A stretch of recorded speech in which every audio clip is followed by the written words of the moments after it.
Good afternoon students. आज हम अपने पहले chapter basics of computer system के बारे में बात करेंगे। I am Ashutosh, your computer teacher. आज हम बात करेंगे इंटरनेट क्या है, इंटरनेट का usage of internet and world wide web क्या होता है और वेब सर्वर क्या होता है। इसको हम शॉर्ट में बात करेंगे।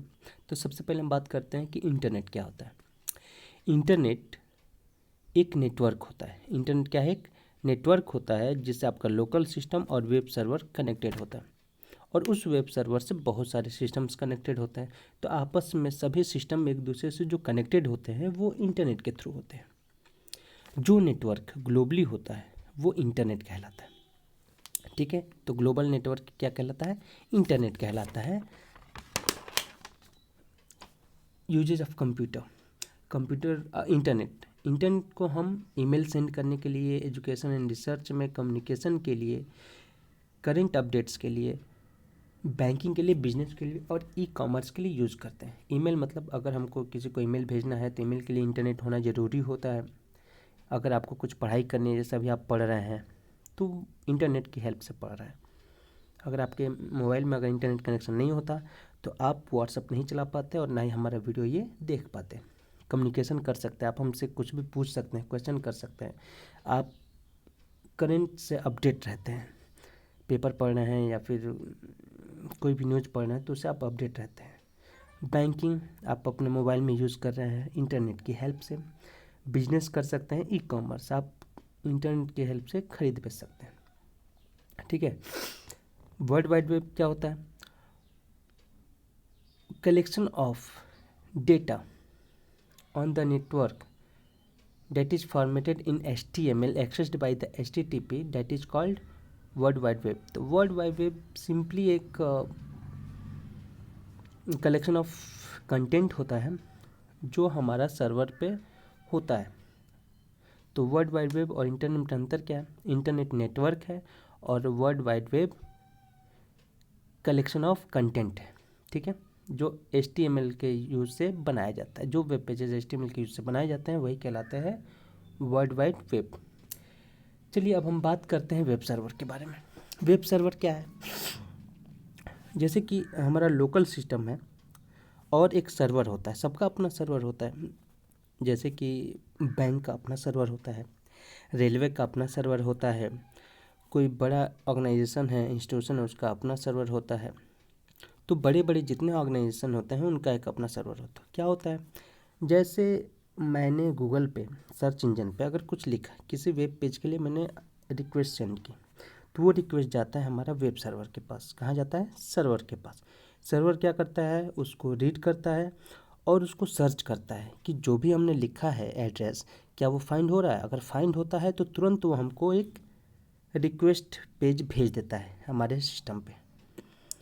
ठीक है, तो through the H T T P की हेल्प से।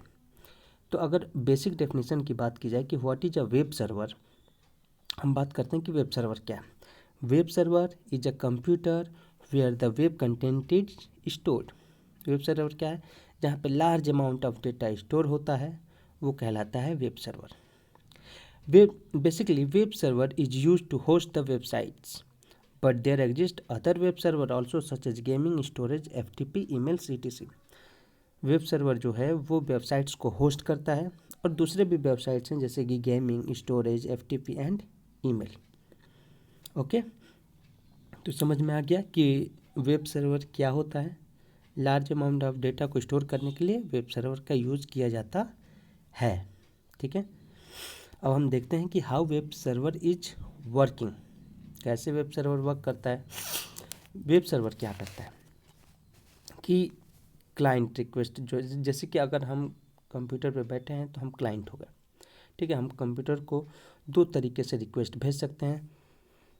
कंप्यूटर हमको, सर्वर हमको दो तरीके से भेजता है रिक्वेस्ट। एक, sending the file to the client associated with the request URL। जो भी रिक्वेस्टेड URL है उसके साथ हमको फाइल भेजता है।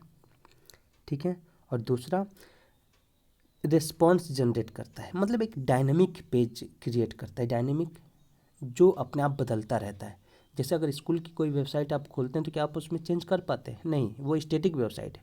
डायनेमिक वेबसाइट्स क्या होता है, जो चेंज होता रहता है, जो क्या होता है, चेंज हो। जैसे फेसबुक, आपने अभी कुछ ओपन किया तो कुछ और दिखा, बाद में कुछ और दिखा, तो ऑटोमेटिक जो चेंज होता है वो डायनेमिक कहलाता है। दो तरीके से, एक स्टैटिक और एक डायनेमिक, दो तरीके से रिक्वेस्ट को वेब सर्वर जनरेट करता है या क्लाइंट को रिक्वेस्ट करता है, ठीक है। और किसके थ्रू करता है, जब हम उसको कुछ लिख के भेजते हैं तो HTTP की हेल्प से वो हमको डेटा भेजता है, ठीक है। तो ये दोनों तरीके, आई होप आप लोगों को समझ में आ गया होगा कि वेब सर्वर कैसे काम करता है, ठीक है। अगर हम बात करें, ये जो बुक आपके बुक में ये जो दिया गया है इसके बारे में बात करें अगर कि वर्किंग ऑफ वेब सर्वर कि कैसे ये काम करता है, देखिए ये जो लेफ्ट हैंड साइड पे है वो स्टैटिक सर्वर है, हमारा स्टैटिक वेब पेज है। और राइट हैंड साइड में जो एप्लीकेशन डेटा स्टोर दिखा है ये डायनेमिक है। और बीच में सर्वलेट रिक्वेस्ट, जैसे कि ASP हो गया, JSP हो गया, ये क्या करता है, ये हमारा स्टैटिक है। जैसे किसी स्कूल का अगर आप BNIS की स्कूल का अगर आप ओपन करेंगे वेबसाइट, तो क्या आप उस पर चेंज कर सकते हैं, नहीं कर सकते हैं। क्यों, क्योंकि वो स्टैटिक है, आप केवल उसको देख सकते हैं। और वेब सर्वर ज़्यादातर जो डेटा प्रोवाइड कराता है वो स्टैटिक ही कराता है। और अगर स्टैटिक को अगर हम सर्वलेट के थ्रू अगर उसको हम प्रोग्रामिंग करें तो वो हमें डायनेमिक वेब पेज जनरेट करके दिखाता है। डायनेमिक वेब पेज और स्टैटिक वेब पेज क्लियर हुआ। स्टैटिक वेब पेज वो वेब पेज होता है जो कि चेंजेज नहीं होता है, जिसको हम डेटा को चेंज नहीं कर सकते हैं। एप्लीकेशन या डायनेमिक वेब पेज वो होता है जो टाइम टू टाइम चेंज होता है, जैसे फेसबुक हो गया, इंस्टाग्राम हो गया, या दूसरे वेबसाइट्स होते हैं जो कि हमको दिखाई देते हैं। जैसे फेसबुक पे जब आप खोलते हैं तो कोई कोई कहानी लिखी रहती है तो लिखा रहता है मोर, मोर पे क्लिक करिए पूरी रीड करने के लिए स्टोरी, उस पर आप क्लिक कर सकते हैं तो आपको रिस्पॉन्स करता है ना, तो वो डायनेमिक कहलाता है। क्या कहलाता है, डायनेमिक कहलाता है, ठीक है बेटा। और किसी भी वेब पेज को स्टैटिक करने का, डायनेमिक बनाने का काम करता है सर्वलेट, ठीक है। सर्वलेट जो कि ASP के थ्रू भी होता है और JSP के थ्रू भी होता है। तो अगर वेब सर्वर के की पॉइंट्स की अगर हम बात करें, ठीक है, तो पहला ये कि when client sends request for web page the web server search for the request page, if request page is found then it will send to the client with an HTTP response.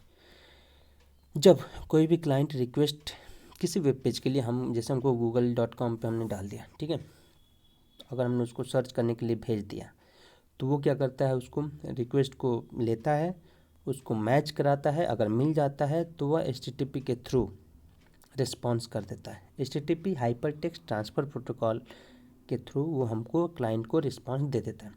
दूसरा, अगर page नहीं मिलता है तो क्या होता है, अगर पेज नहीं मिलता है तो आप लोगों ने देखा होगा, अगर कोई आपने ऐसी वेबसाइट्स डाली या फिर ऐसा कुछ सर्च किया जो कि हमारे सर्वर पे है ही नहीं, तब उस कंडीशन में वो एरर 404 क्या करता है, रेस्पॉन्स करता है, ठीक है। If client has requested for some other resources then the web server will contact to the application server और data store to construct HTTP response. उसके बाद अगर कुछ और आप रिक्वेस्ट करते हैं तो एप्लीकेशन सर्वर या डेटा स्टोर से कॉन्टैक्ट करता है और एक HTTP रिस्पॉन्स कंस्ट्रक्ट करता है और वो आपको भेजता है।